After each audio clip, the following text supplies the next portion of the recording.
I am very, very excited to be with all of you this evening. And we're going to talk about a topic that is near and dear to my heart, having worked with some pretty complicated and for some pretty complicated bosses in my career. Managing up with challenging bosses. I'm Mary Conley. I am an executive coach and I specialize in organizational changes and complex work dynamics. Little known fact, my partner and I owned a dog rehabilitation and training center in the heart of New York City for a number of years, where we had an indoor heated pool for dogs who came for things like torn ACLs, weight loss, neuropathy, and that sort of thing. And we were one of a kind at that time. And I'm very privileged to say that I live on the land of the Munzi Lenape and the Mexican people in New York City for my entire life. So let's dig in. Nobody shapes your career more than your boss. But what happens if the person who should enable your growth is actually the one blocking it? When bosses are great, you are recognized. You feel as if you have a seat at the table. They ask you your thoughts on something, your ideas are heard, and growth feels very, very natural. You feel as if your career is being taken care of. But when bosses are challenging, recognition is blocked. And it's easy to just kind of recede into the background when you're not being paid attention to. Your ideas fall flat. That can be a hit to the confidence. And over time, it can feel as if growth is really impossible. So what do we usually do? All the wrong things, right? Typical reactions are we avoid them. Maybe we're on premise, we're walking down the hall, they're coming toward us, we make a hard right just to not make eye contact with them. Or maybe we're in a Zoom and we keep our cameras off because we just want to fade into the background. Often we end up venting to others. We grab a colleague and we go for a walk and we tell them everything that triggered us from that morning. And, you kind of vent to each other. And it becomes really complicated because you're reinforcing each other's negative bias. Ultimately, what that leads to is shutting down emotionally, which is really not going to help you.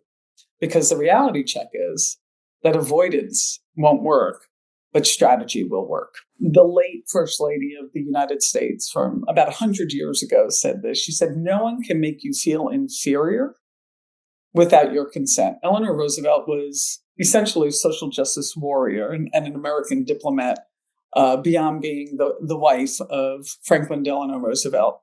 I don't think I really understood the gravity of this statement until I was in my 40s. And I was working for somebody who was really tricky.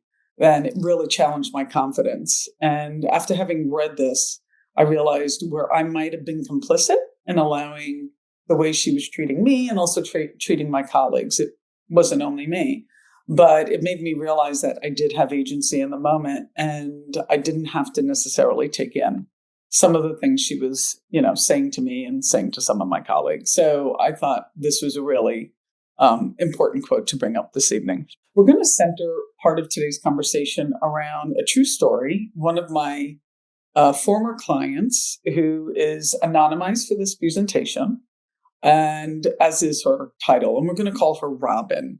Robyn was the director of enterprise enablement.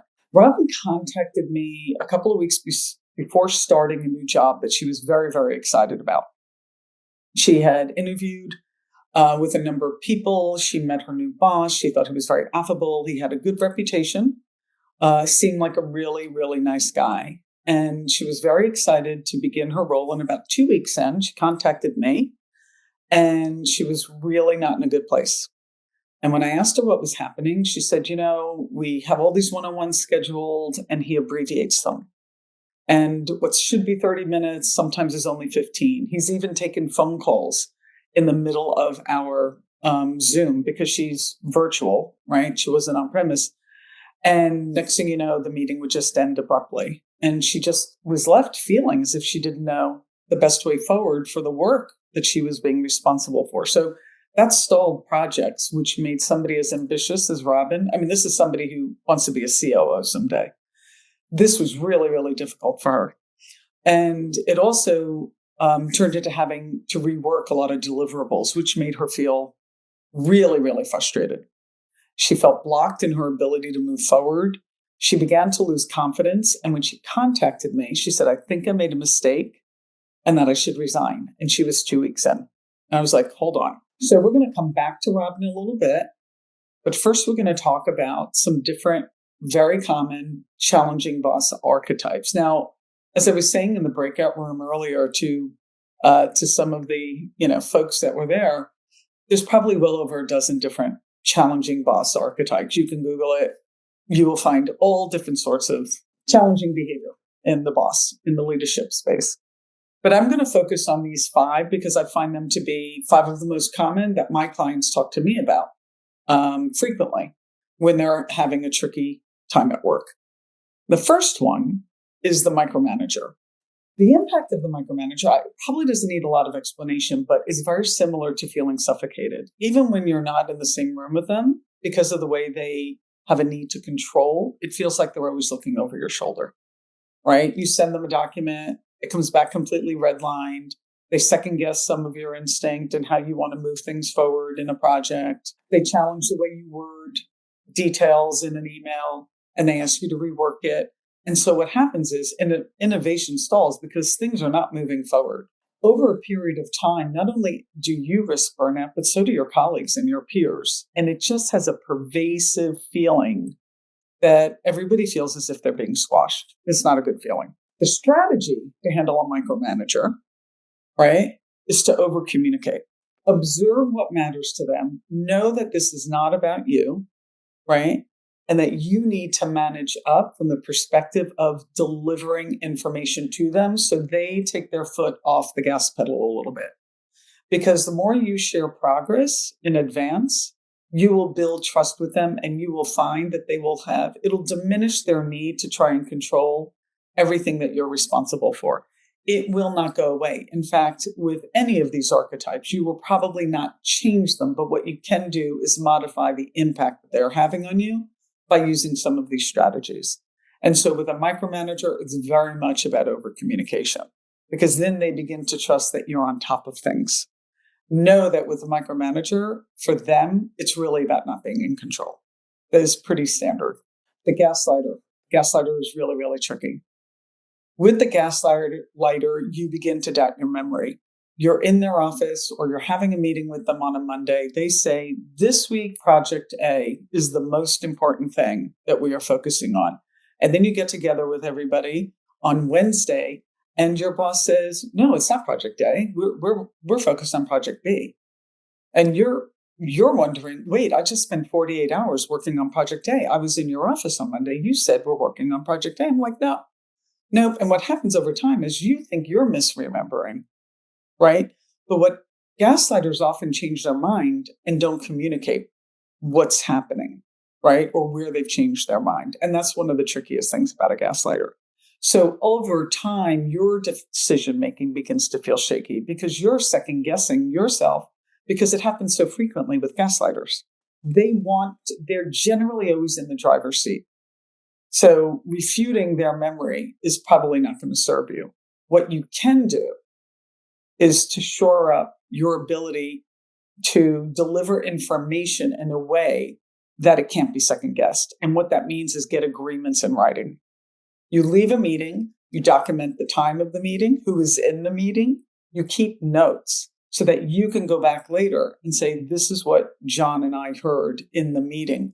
Are you aligned? Do you want to deal in specific facts and get alignment with the gaslighter so that later on they can't suggest that you're the one who's misremembering? In the unusual, the best case scenario, you would bring a third party to a meeting or have them on a Zoom if you're remote. It's not always ideal because that person really has to be part of the project. But in an instance where it might be possible to have a third party there to hear what you're hearing, it's helpful. Okay, so that's just another strategy. But the top strategy would be to get everything in writing and then to circle back with them and align with them so that you're not left redoing work or working on something for 48 hours that, you believe was the focus, right? The boundary crosser is number 3. There are lots of ways that bosses cross boundaries. Sometimes it's physical. Sometimes it's emotional. I definitely worked with a woman at one point who was terrible about boundary crossing and constantly oversharing personal information and also inquiring about people's personal information, right? It made a lot of us uncomfortable. What I'm going to talk about is when your work-life balance becomes compromised. You put in a whole 8-hour day or 10-hour day, you go home, it's 7 o'clock in the evening, you're sitting down to have dinner with your family, or maybe you're going to help your 8-year-old with their homework, and your phone blows up and it's message after message after message, or your Slack is blowing up and it becomes really hard to ignore, right? And what's important in that moment is to set some boundaries with them. So as an example, let's say you're getting like 8 or 10 text messages from your boss late in the evening, and you know it's not going to stop unless you address it. So you check in with them. You maybe pick up, your cell phone. You give them a phone call, and you say, "Listen, I'm sitting down to dinner." You communicate why it's a boundary crossing without saying you're crossing my boundaries. "I'm sitting down to dinner with my family. Would it be okay if I came in 15 minutes in the morning? Because I recognize this is urgent and concerning for you." Boundary crossers want to, when it comes to scope creep or, crossing your boundaries about time, they just want your attention right away because they're the ones having anxiety about something that's not, happening on the time frame that they want. So what you want to do is address it, but you want to let them know that it's not something that can be addressed right now. And if the boundary crossing has to do with scope creep, and on a Monday, your boss says, "Yep, this week we're going to focus on project A." And by Thursday, it's like, "No, we're going to focus on project B and C also." And you're wondering, how am I going to deliver all this by Friday?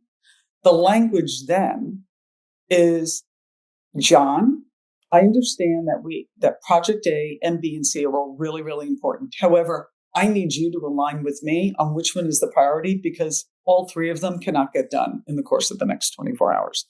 Again, they may not respect that you are, pointing out that they're crossing a boundary, but often they don't even realize they're doing it.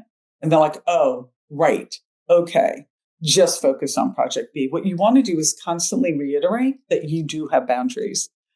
If you don't do this, your respect is going to feel compromised, right? So state clear availability and response windows. Okay. This is your strategy. Say, "Yes, I can handle project B or project C, but what can come off my plate?" You're communicating that you have a boundary on this. Worst case scenario, if this becomes continual and they do not adjust their behavior, you may need to escalate it either to somebody who is a peer to them, potentially their boss. I would say the first stop is probably human resources, that you're really struggling with your boss's boundary crossing. And I think it's great that you're going to have an investigator on the next speaking, Holly, because often HR is not that useful. And I think that that's a really, really keen thing to be able to share with everybody at WIMDI. Number 4, we're focusing on the bully. I really hope that nobody on this call has to deal with a bully in their career. I definitely had to deal with 1 or 2 in my time. The impact of the bully, it's pretty obvious. Like, I think everybody knows what a bully is, but psychological safety disappears, right? And it's really easy to just want to avoid being in a room or being on a Zoom or being anywhere near a bully, somebody who wants to intimidate for their own sense of power and control, right? The impact of the bully is that even if you're the one that they're directing the aggression or their frustration at, it really does impact the entire team. Anybody who has to witness a bully, especially when they do it in public, it'll bring down the morale of the entire team. And it's very hard to manage through being in the presence of a bully or working for a bully long term. It will erode your performance. No matter how hard you try, you spend too much emotional energy trying to manage around a bully. And it's generally not tenable to manage for too long. What you can do in the interim, before you potentially resign, if you're really working for a bully, or before it gets escalated, is to always stay calm and assertive. If you engage with a bully at the same level, and we're going to talk more about this and how you manage this, with the same level of energy that they have, you react and you tell them, "How dare you talk to me like that?" or something along those lines, it's only going to pour more gas on the fire. The most important thing is to take a deep breath. If possible, remove yourself from the situation, remain calm, observe what's happening, but we're going to talk more about those tactics shortly. Move sensitive topics to writing. Okay, take in the information, respond in writing. Okay, because if they respond aggressively back to you in writing, then you have something, right, that's documented. All right. And when possible, you have to set the ground rules and let them know, I appreciate that you're really upset, but I'm going to leave the room now because I have things that I need to attend to. And maybe we can revisit this later, but you're setting ground rules in trying to remain calm and assertive. You do not have to tolerate a bully when they are popping off. You don't. Okay. You escalate this if that behavior persists. The last one we're going to talk about is the under-communicator, which is a really tricky one because I was on with a client just this morning who was talking with one of her colleagues who has been working for the same gentleman for 8 years and is probably not going to go for a promotion because she finds it so hard to work with her boss who is an under-communicator. It was really interesting that came up this morning. Right? Because with the under-communicator, the impact is that the ambiguity of an under-communicator, it creates a lot more work. You think that you have the full picture, and then you're halfway through the project and you realize, wait, I'm missing this, this, and this. I need to double back with them. And it slows things down. That misalignment will delay progress, and you end up feeling responsible. The other issue with under-communicators, they're often not very good at communicating to their team when they've done something well, right? Or acknowledging them and letting them know that they think that the work was really good. And people end up feeling as if, what's the payoff for me? I had a colleague who was very frustrated. She was the salesperson of the year in our company. And it was a 5,000 person company, not a really small company. And we were talking about her boss. I didn't work at the same brand she did at the time. And she said, well, she's really not that useful for me. I said, what do you mean? She says she just stays in her office all day with the door shut. And it was really interesting to me because her boss had a good reputation. She was excellent with clients. She was excellent with a P&L. She was really good with numbers, but she was better at communicating up than communicating down, which left my friend and colleague feeling as if she wasn't being acknowledged. So the under-communicator impact can really erode your confidence if you begin to feel a little invisible with them or if it stalls work that you're responsible for. It's important to ask for success metrics with an under-communicator. And if you still don't get clarity from them, who else is responsible for the work? Maybe it's a colleague, maybe it's their number two, maybe it's a chief of staff, maybe it's a foreman. Who else is a key decision maker that you can go to extract the information you need to do your job well? The other thing is that you propose drafts and you send them back to them, whether it's in Slack or it's, in person or it's in an email or however they like to be communicated with, and say, are you aligned? You have to be proactive with an under-communicator because you will end up being really frustrated if not. So if you can send a written summary and align with them, you will become less reliant on getting the information from them. Once you get the information, you can begin to actually do your work. But working for an under-communicator, while they can be perfectly nice people and they're not a bully, or maybe they're not a micromanager, but not having full information can be really, really difficult to work for them, right? So you, again, have to be really proactive when it comes to working for an under-communicator. Back to Robyn's story. We're going to visit Robyn again. As I mentioned earlier, when she interviewed with her boss, she thought he was a really nice guy, but what she learned pretty quickly is that he was very hands-off. It led to her feeling, she was constantly trying to figure him out and not having clear direction from him and not understanding his expectations led to her calling me and wanting to know how we can figure out what to do and if she should resign. He didn't have great follow-up with her, and she started to get into, and which is tricky for her, she started to begin to judge him, and his reputation was he cared more about managing up than managing down. And it probably was an unfair assessment, to be perfectly honest. He may not have been a great communicator. He may not have been somebody who was skilled at managing down, but the jury was still out and she still had things that she needed to try. What I'm interested in now is if any of you would like to share in the chat to guess what kind of boss that Robyn was working with. What do you think her boss's behavior exhibited? Okay, and it'd be great if we got some feedback from you. And which of these bosses are you dealing with now or have you dealt with in your career, right? There are a couple of dozen people, I think, on this call, or at least over a dozen. And I'm sure a few of you have dealt with some of these archetypes because I've dealt with pretty much all of them at some point.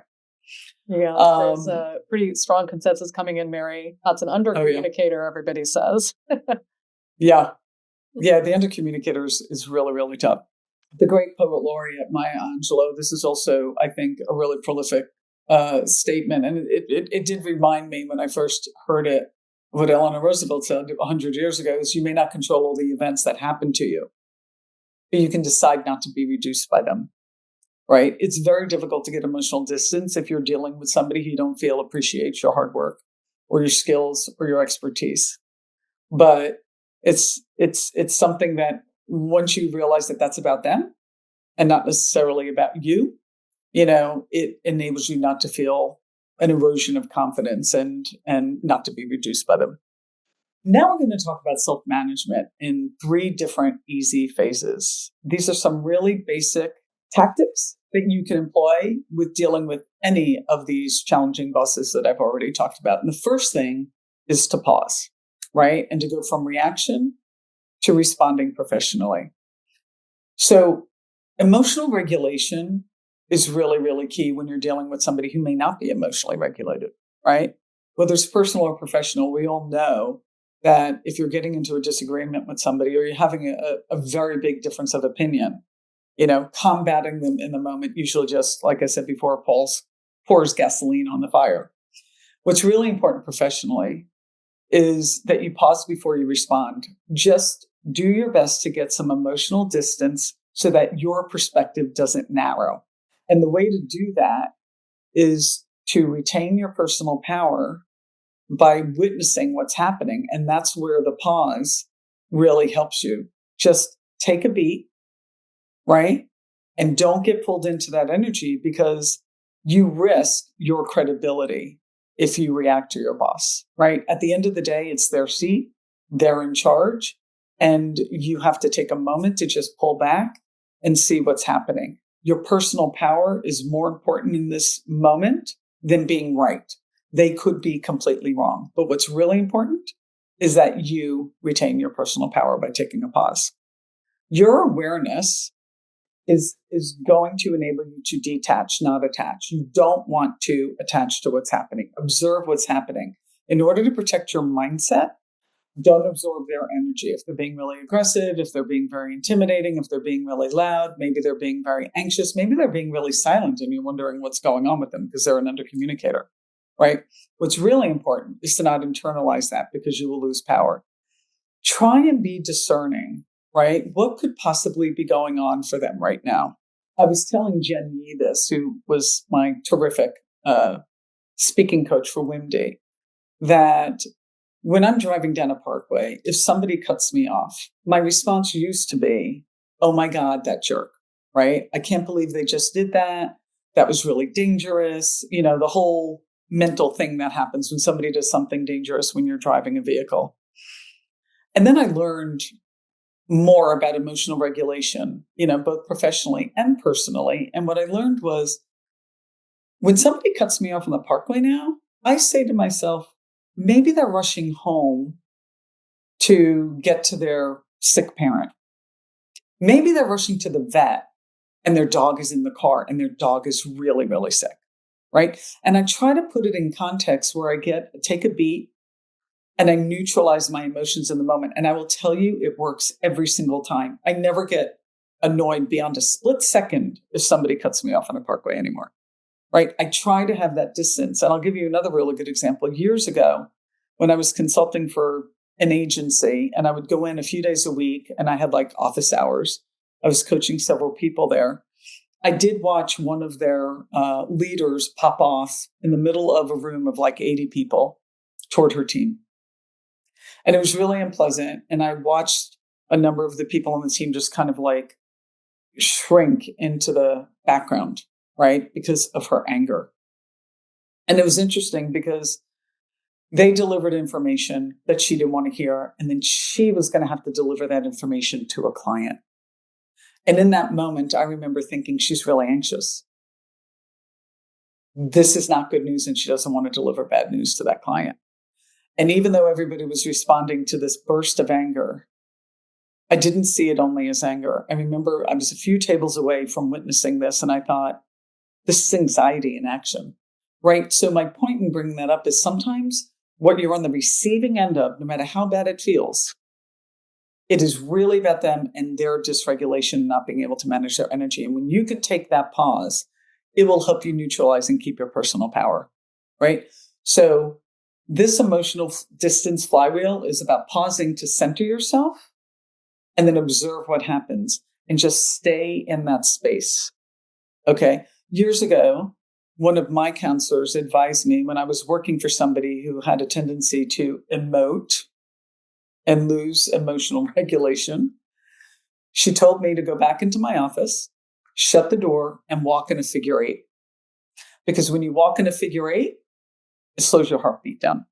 And every time I had to witness this outburst of anger from this person I was working for, I took a moment, I'd go back in my office, and I would just walk in a figure eight. And I'd give myself a couple of minutes to just calm my nervous system. The second phase is to communicate and to go from conflict to clarity. Lead with facts when you're dealing with somebody that is tricky or challenging, right? Anchor the conversation in facts, because facts will focus, things in a professional way versus an emotional way. And what you want to do is focus on the outcome, right?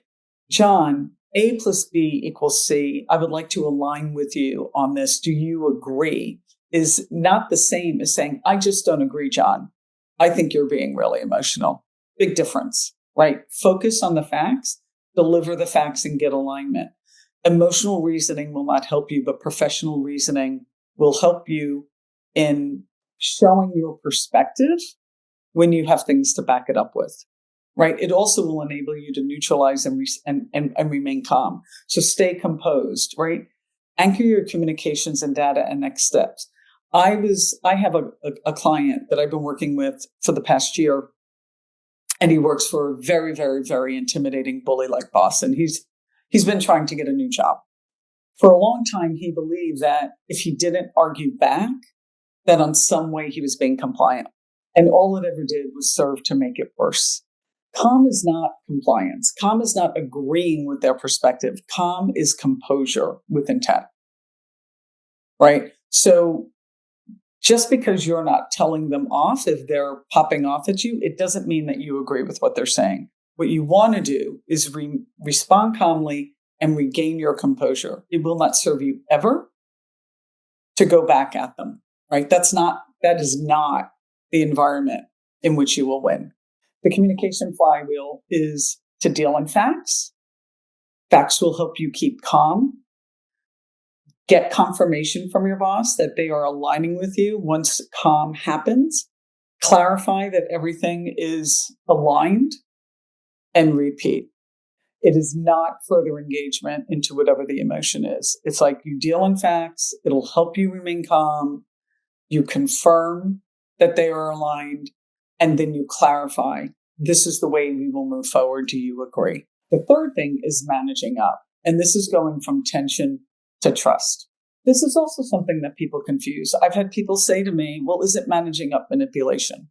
No, it's not. Managing up is alignment with your leader's goals and their communication style, right? And adapting how you work so that you both succeed. I am amazed at how many people start a new job and have a brand new boss, or there's change management at their company and there are new people put in place.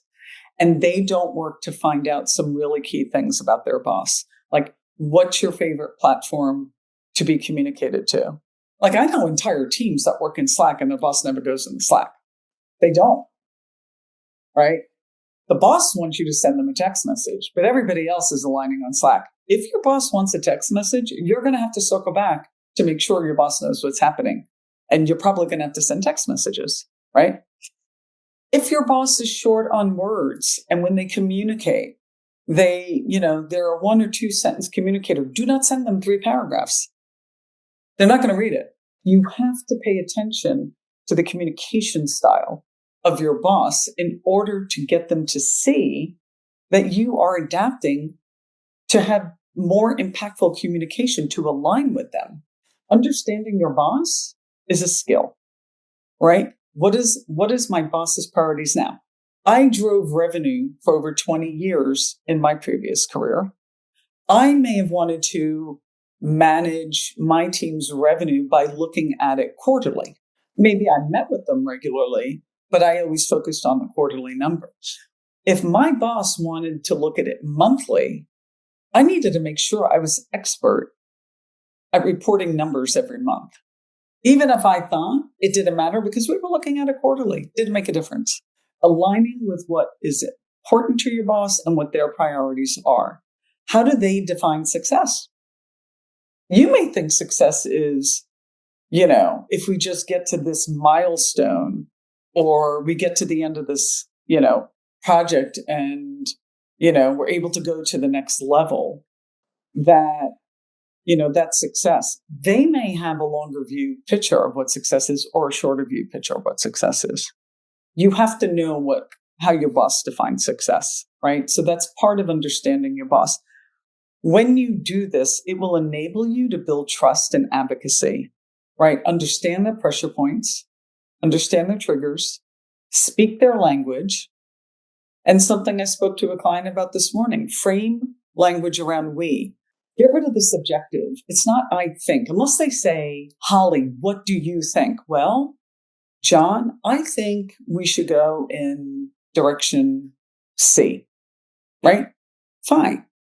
But generally, what's really, really important is to frame collaboration around we. Would we consider? We are thinking that it might be best for the overall team. I've taken a poll. If we did X, Y, and Z, are you aligned? Show the collaboration and your interest in the overall success of what he's responsible for or what they're responsible for, right? And then one of the most important things is to deliver predictably. So they are not wondering what's happening, whether that is aligning in writing, whether that is, checking in with them regularly. With one of my bosses, frequently, my office was next to his, and his assistant sat outside his office. And I would go down the hall and I would say, Susan, I need 2 minutes with him. And she was like, Mayor, he doesn't have 2 minutes. I'm like, I need 2 minutes. And then she would get up from her desk, stick her head in his office because his door was shut. And she would say, Jim, Mary needs 2 minutes. And they would say, okay. And I would say, number 1, A, B, and C. Number 2, X, Y, and Z. And I would say, are you aligned? And he would say, yes, go. That's it. And over time, the trust was built that he didn't wonder what my decision-making capacity was or if I was making decisions that didn't involve him. I just kept him up to speed because I realized that he would rather know than find out later. So it was as simple as that. The Advocacy Flywheel. Observe your boss's behavior, how they communicate, what is important to them, what they care about, and adapt your management style to it. Okay? Deliver predictably and align with them frequently. That will get you so much further in your career to have an advocate on your side because what you're doing foundationally, and I can't stress this enough, is creating trust. You are creating trust with your boss. Okay? Back to Robyn. I was like, we have to dig in here a little bit before you resign with just 2 weeks into a new job, right? So we focused on the facts. She explained to me what was happening, how she would, go to a meeting with him. It would be abbreviated within 15 or 20 minutes. She would leave without the full picture. And I was like, so what have you tried? And she was like, well, it makes me feel really bad. And so I talk to my colleagues about it and I try and get direction through them. I was like, have you attempted to go to his executive assistant and say, our meeting got abbreviated. I need another 15 minutes with John. She's like, no. I said, all right, let's talk about strategies where you can extract more information from him, right? And then once you figure out how he likes to communicate, once you talk to him about that, you need to lean in and be more proactive about communicating with him versus withdrawing and feeling like you are on the receiving end, right, of his distraction. So get direction in writing. However it is he prefers to be, communicated with, I want you to communicate really frequently. Which of these bosses do you think Robyn was dealing with? And which of these tactics do you think you can use in managing up with some of your bosses? There is a gentleman who passed away a few years ago who was a psychiatrist, and he was an expert mediator. His name was Marshall Rosenberg. He wrote a book called Nonviolent Communication, A Language of Life. And this model is used in mediation in governments. It's used in divorces. It's used in corporations. And I have successfully used this model in mediating between clients who are having difficulty with, partnerships, as an example. Marshall Rosenberg felt that every criticism, judgment, and diagnosis, an expression of anger, is a tragic expression of an unmet need. Okay? And this is core to understanding nonviolent communication. In other words, suspend your judgment of what's happening with the person who is tricky for you. It's not dissimilar to the story I told you about when I was in that office as a consultant and witnessed that boss pop off. And I remember thinking, what is going on for them right now? Are they that angry? And then, over time, as I got to know them, I knew that this was really anxiety. And I learned this from reading this book and practicing this model. I want to emphasize something. It's a little bit of a sidebar about neuroscience. Neuroscience is a relatively new science. It's only about 30 to 40 years old, right? Neuroscience came about because doctors were studying stroke victims. And that's how they understood that the brain actually has the ability to replace damaged areas by creating new neurons that will grow over a damaged area of your brain, right? That led to all sorts of testing of different components of the brain. And quite simply, one of the studies indicated that the part of your brain that lights up when somebody says, I love you, is the same part of the brain that lights up when somebody says, I hear you. That's important because when you're dealing with a tricky boss, and maybe they're micromanaging you, or maybe they're being a bully, or maybe they're really narcy, and they are saying something you absolutely disagree with, or they have a perception that you think is completely inaccurate of facts and what happened. If you say to them, I hear you, it will immediately neutralize the energy of the conversation. And that is the neuroscience around, and this works. This absolutely works. I have employed it with bosses when I've seen them get really angry. I've used it personally and professionally. I'm telling you that when you just say, I hear you. When my boss would send me a long email complaining about somebody on my team, and I could tell they were really upset about something, I would send back an email that said, understood. Nothing else. And then more times than not, he would come down the halls, come to my office and say, I know I just got really angry. It neutralized because I was acknowledging the anger. Understood. I get it. You're really unhappy. I may not agree, but I don't need to say that in that moment. I don't need to put fuel on the fire, right? I'm going to walk you through quickly Marshall Rosenberg's 4 main components of nonviolent communication and show you how you can use them at work, okay? The first one is observations. You have to get clarity about what's happening and you have to observe the pattern, right? What is actually, and I've said this, what is actually happening for this person right now, right? What am I witnessing? The next component is feelings. You have to get in touch with what you're feeling, not with what they're feeling, with what you're feeling, right? Identify the emotion. What am I truly feeling right now? What do you need right now as a result of this experience of dealing with this dysregulated emotional boss? What do I really need or value in this moment? And then the fourth component is requests. How do you move forward, right? What's actionable? What am I going to ask for? What am I going to propose as a result of what's happening? Okay. So I'm going to show you this in action with a gaslighter, and I think it's going to make a lot more sense. Last week, you asked me to lead the client expansion plan. And today the focus shifted to internal process improvement. That's the observation. Strictly unemotional professional. I feel confused and somewhat frustrated because the priorities seem to be changing. It's your feelings. You're just being really direct, assertive.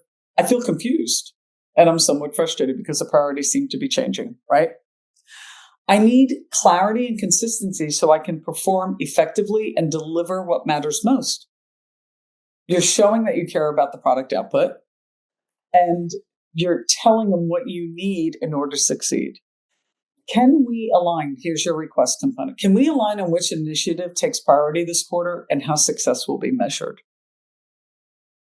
See the difference between you told me something different before and now I'm in the dark and your tone of voice is pissing me off and I don't know how to move forward? Very different. This is the genius of nonviolent communication. Observations, feelings, needs, requests. It has been a game changer for so many of my clients who are having trouble communicating effectively with some of their bosses. Back to Robyn. This is a great example of how we used it with Robyn. Our recent check-ins have been lacking clear next steps. I'm feeling unsure and I need clarity on how to progress. Can you confirm the next two priorities for Friday? Observations, feeling, needs, requests. It sounds like you're trying to, when you first begin to do it, it feels a little awkward, but I'm telling you, after one or two times, it is such an excellent way to communicate. You can do this personally. There's a wonderful book by an author named Charles Duhigg that you may be familiar with. It came out in April of 2025. I think, not 2024. It's called Super Communicators. And it's wonderful because he talks about the three different types of conversations one can have. And one of the biggest mistakes that people have, husband and wife, brother and sister, boss employee, is one's having an emotional conversation and the other's having a logical conversation. And it's a mess. You have to know what kind of conversation you're having. And you have to engage with them, in understanding. If your boss is having an emotional conversation, you don't give them advice. They don't want your advice if they're really angry. Nobody wants advice when they're really angry. Do you ever do that with your partner? Right? Well, I think you should. I'm not asking your opinion. Super Communicators, highly recommend the book. And it's also anecdotally super, super interesting because he has a main character in it who's the number one operative in the CIA who turned people to being informants. And obviously that is a really complicated thing, but it was really interesting to understand the dynamic of how trust is forged in human beings. That's really was the premise of the chapter, right? It wasn't about manipulation. It was about understanding how do we enable trust. What's really important in your career is enabling trust with your boss. So we'd love to know what nonviolent communication steps you might use to help communicate with your boss. And if you want to share in the chat, we would be really excited by that. So now we're going to go in summary a little bit, right? And the 5 types of challenging bosses we talked about tonight was the micromanager. So you want to align early, right? And you want to preempt it, right? With questions. You want to find out what it is that they care about. The gaslighter, stick to the facts, right? And document everything. The boundary crosser, you want to set limits and reinforce your expectations at all times so that they can understand that they're kind of breaking through here and they need to begin to self-manage. The bully is absolutely about staying calm, right? Document what's happening. And if you have to escalate it to HR, because they're probably the most difficult of all 5 of these to work with. And then the Under-Communicator, you want to define success, right? And you want to build confidence as a result of predictability, right? So you want to extract the information and get their success metrics and deliver predictably, right? 3 self-management phases: pause, right? Self-regulate, observe without internalizing their energy. It has nothing to do with you. It's their emotional dysregulation, right? You communicate, you lead with facts, and you respond calmly. The more you can respond with facts and data, neutralize. And then to manage, you have to understand your boss's, preferred way of communicating. You want to understand their priorities. You want to understand what matters most. And you want to solve problems predictably to enforce trust. 4 steps of nonviolent communication: observation, share what you're seeing. And this is what I want to really emphasize.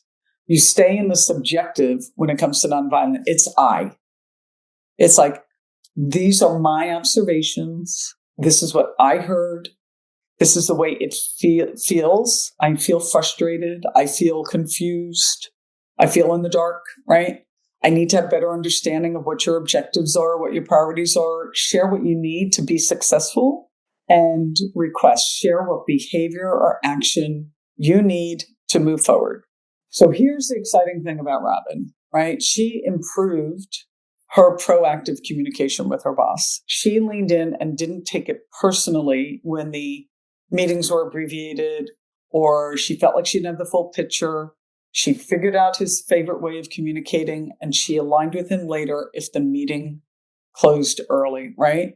He ultimately advocated for her because her work product was so good that within 6 months, she was leading the highest visibility project in her department that put her directly in front of the C-suite. She was working directly with the CEO within 6 months of working there, right? She felt empowered.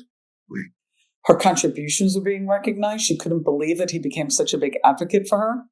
She was seen by senior leadership, and it completely changed the direction and the course of her career. And she was promoted to vice president in a year. This is a woman who was going to resign 2 weeks into the job. And instead of personalizing what was happening, she leaned in and she employed a couple of tactics, asserted herself, figured out how to communicate effectively with him, and she turned a challenging boss into a trusted partner. So if you find yourself in an adversarial place, the goal is to create an ally so you get advocacy and that ultimately you can get promoted, right? The alternative, we all have choices. People feel trapped in their careers all the time. The choice is you can always resign. I resigned from 2 jobs without another one lined up. I don't recommend that. But I was working for a bully. And, I gave it a year. I gave a couple of months' notice.